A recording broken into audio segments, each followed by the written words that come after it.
Yeja. Empom te say. Pacho nyamiadum.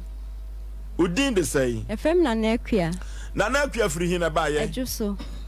Nana ana wakosam ene say a wo de abeda SOMPA sempenipa say yenko moa. Pacho makosam ne say me ye nurse na satama na me wa nursing training no. Na insurance company for bebre ba honom. O ye nurse ni. Pacho ai.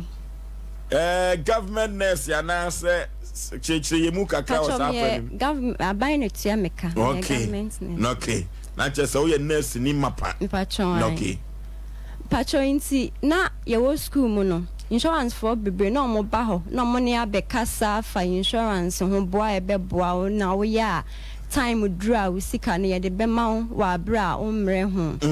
enti satam na wo school ni enti no ma fa ma adwen ya ma fi satam na ye nya de ne ntua meka enti mi wie school ya ye posti me no still no na ebi e ba ho bebre ba ho no insurance for no insurance for no omo ba ho no still na woni ebi nsedam fa on sunshine ti ase apama se me ba cho de bi okay enti omugu so omo banana se still na omo kan benefits utu oya ebeboa wo ene ade enti maame nso maame egitu mu se me de me bi efi se me amisika ana ye den ye teteminti ebi adaachi bi me ho kire me a netimi aye den akwa akwaji na de kan ekra maame ye ne so mo ka kire me se anything omo time ni dura ana utwa emfie bi a ubetimi aye dan baji usika no ane maame nso me de me ho ye den ehye mu na etie se no wo school e na wo de ho ko shame ana so wie school be ye adwuma no na ade ho ko shame pacho me wie school be ye adwuma no aye sha se ye tua me insurance company be ya Ghana Life Insurance Company pacho ai eti wono omo sensan krata omo ti usika me pacho ai omo ti usai na busu me bi omo ti me 100 cedis watu no mfie sai mato no 4 years 3 months ni okay na enkrata so no ye wadwen se wo batu no mfie sai ansa na asi 6 years enti nuru sa nuru na wasaranda na masaranda dia na asi akire me ko se me ko saranda no omo ma me forms ma me fele ditu mu se me time na so omo ka say 3 years pepe metimi aba be saranda agimi sika ama omo e de forms ma me fele ne kama e de papers bia e wo se me de ekonyina ekoye enti me fele wie na oba me kwato lady bi o no ka chem say April enti me kwa fele forms no February enti April no ka say meti omo nka na me see you enti ma hwe ni mo sa April ne so ye ma anti omo nka ma nya message bia so metu ya na bibisa ana me sa tu ho na mo nko ho menko hokra makọ be 4 times ni nyina mekwa ye betua time no be hyem ne so a menti omo nka na masa akosa anti asa na da bi ye den ebem na da ebem na osaranda ye no a o hye krata asa onu omo nya adwuma biem no bosome so omo gusete wana bosome so a this year ne de o mate March no mote ye free March ne be sisi me America say de me nya alert bia so mate me biem na den na insurance no edoso aden kwa na Ghana Life kwa na uchusu say o person no mo ye adwuma omo be kan no mo la mo be kan no enne so many omo policies no na benefit be no omo de dada we ma o timi gi omo tumu sa omo say time ne so a Missy Kenya no more de be mame na afen so se nke se emergency bi ba ya me be kan o mo de misika ne be den be mame tina mame so mani je ye no a e mame eye bi no emfie sei ni me ya no 4 years Aye, okay na o saranda ye no so edi sei me saranda ye no edi 7 months ni February na me call ho February na me call ho etu saranda ye no mo say se otoa ne do 3 years om de bema o so ato ne 4 years like wa bo homoden kakra anya sa na denti no mo edada o susu se wonkrata nyina e kama patron baby aye kama na denti no mo so mo fama o patron na minima me de abeda mo se mo mo wa me na mo nkome mo na min sankanti min kamisika Ghana Life patron wo mo so ka manfo di om ho adanse o Ghana Life manfo di om ho adanse Mame, we are sure say years ya wo keka nyina eno anu no todo ai ni nyina ye no kre every second life for dear eti wan kasa wadwen kire se omo pese om diskan be ma wana pacho sa na mi hu na da no ya do so da ya do so eti do mo ka kire wa ne se emfie miensa kwa betua ba jusika me pacho ai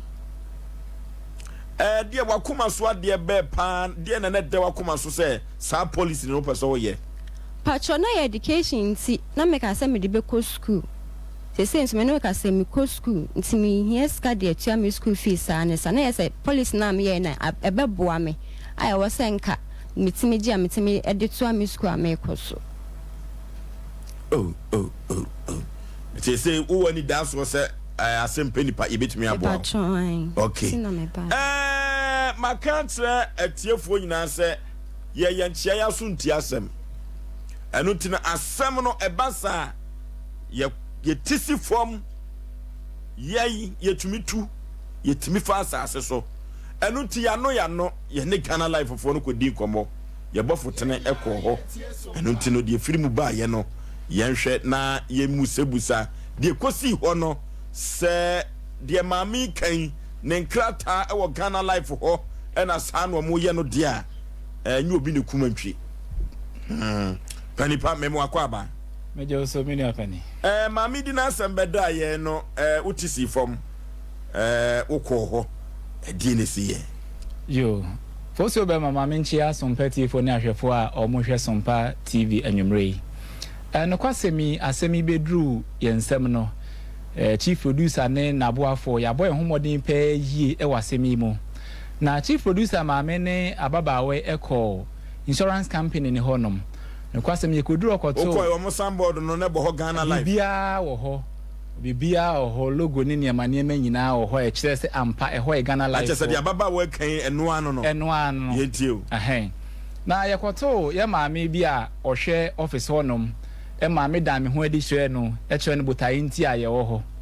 na me nsem bisa no na maame ne mpese obeje me so ayi me nsem na me bisa no ano etimi try ya senka meti bibi afri na no yibisa maame ne se anyem bia ba wo ye ogina me nsa benkum so wo ho dem ho no onim no ogitum se omunim no na kwan be so na ofa so di nim no o kire se oye omo client a omne no e na edi dwuma bibisa nsem pempen so eden na esi omne client ntem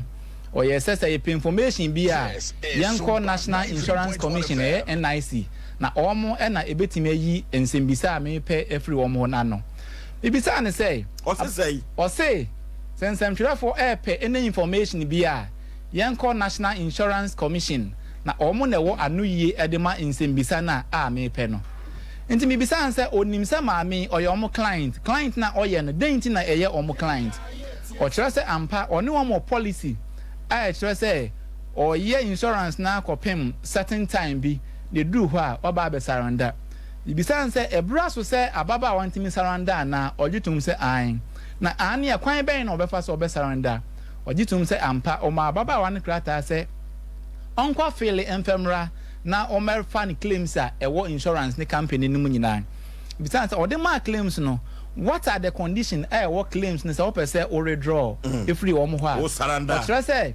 we claims na o sha ababa se bra of freely claims ni nyina forms ni nyina wiye no enka agista busumi mienu ansa na insurance no ahwehwe omo nkata mu aye bibia ansa na omo de ni sika edai ama no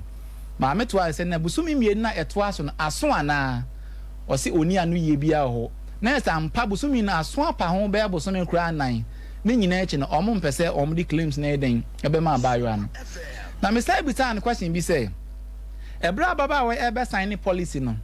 omo kira ne say oba baji claims na NIC na de be ma no anase Ghana Life Insurance Company ene de be man o se anu ye bia eni ho me pe information bia me nko Ghana Life